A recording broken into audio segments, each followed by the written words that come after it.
बिंदु चाचा जी का आग्रह है कि मछली काजनी का चीज है मछली। और पवन जी, पवन बाबा हमार पुरोहित है कहे 100 रुपया दे हैं सुहाना जी के, उनके तहे दिल से धन्यवाद दे चाहिए। ले सुहाना जी, चिंता जी, तमन्ना जी और कयूम जी और पवन जी, आपने से आग्रह है कि मंच में आई के सुहाना जी का साथ देवे। चलो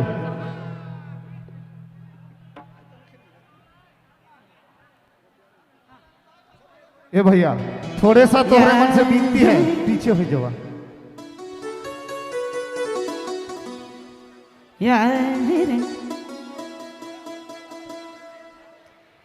प्रेम करे जरा थे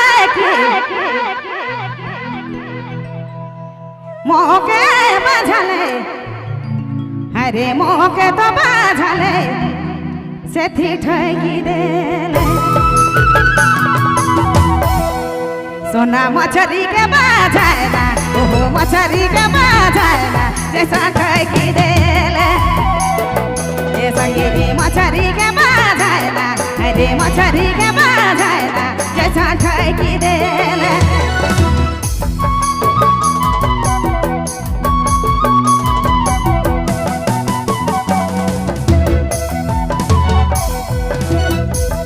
आकाश बाबू,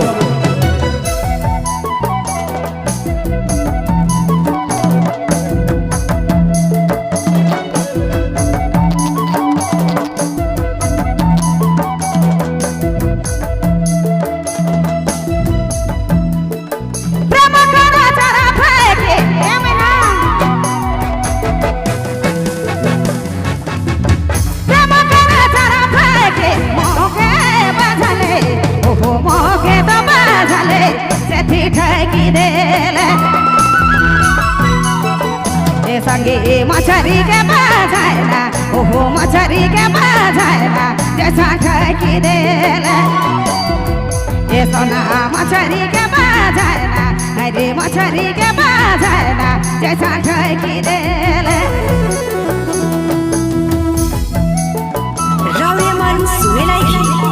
नागपुरी फोकस यूट्यूब चैनल की प्रस्तुति।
मछली के बाझाएला, ओहो मछली के बाझाएला जैसा ठगी देले। ये सोना मछली के बाझाएला, अरे मछली के बाझाएला जैसा ठगी देले।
संगे मछरी के बाझाएला अरे मछरी के बाझाएला जैसा ठकी देला ए सोना मछरी के बाझाएला अरे मछरी के बाझाएला जैसा ठकी देला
छोड़ी गेले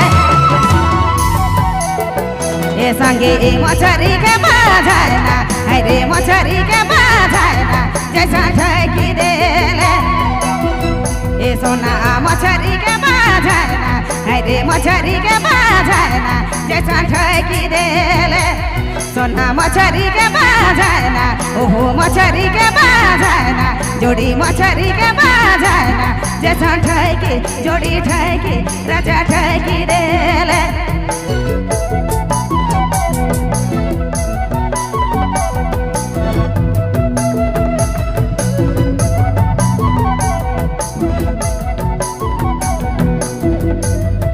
रावड़े मन सुने लायक नागपुरी फोकस यूट्यूब चैनल की प्रस्तुति।